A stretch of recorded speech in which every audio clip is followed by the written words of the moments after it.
Chapter 13. Dear Caleb, nothing much to report today, unless you count shooting yourself in the leg with an arrow. It was not that there was so much wind, certainly not as much as he'd thought before with the tornado. When he first marooned in the wilderness, and not that there was so much rain, although there was a goodly amount of it. It was the combination of the two. He had cooked dinner and eaten, boiled water for the next day's canteen, pulled his packs up in a tree, set up the tent and arranged his sleeping bag and weapons. Then he'd sat by the fire and written to Caleb about the day in one of the books, using tiny writing so he wouldn't waste the pages. When he was done, he put the book back in a plastic bag and crawled inside the tent to go to bed. Two things he noted but didn't pay attention to. One, the mosquitoes and flies were not as bad as they'd been. Two, with darkness, a heavy cloud layer had come up, causing a closeness in the air. He had studied the map. It looked as if he'd gone more than 20 miles, which explained why he was tired. About 80 miles remained to reach Williams Lake, maybe 4 more days at his current rate. He fell asleep almost as soon as he lay down. He was awakened by a sound, a loud sound, not thunder. It never did thunder or lightning, and not the train-like roar of a tornado.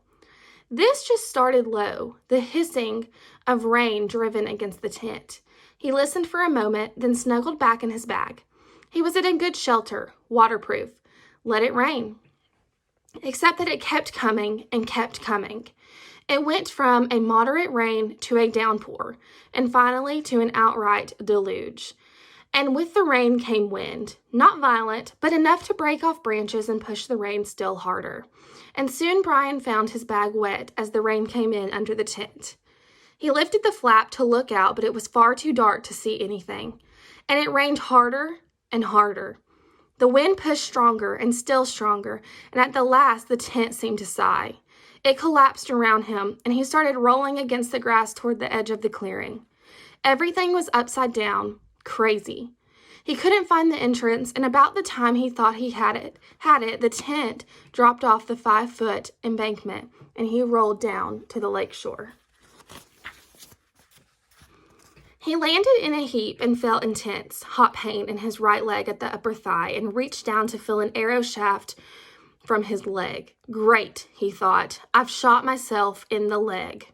He hadn't, of course, but had rolled onto an arrow that had fallen out of the quiver just as the tent rolled off the embankment.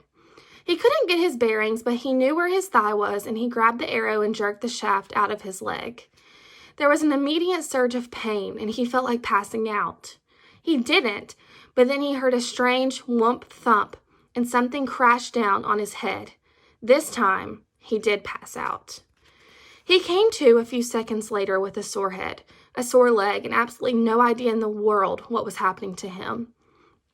He was still wrapped in the tent, and his bag was in his face, and his bow and arrows lay all around him, and he seemed to be in water, almost swimming. All right, he thought, take one thing at a time, just one thing.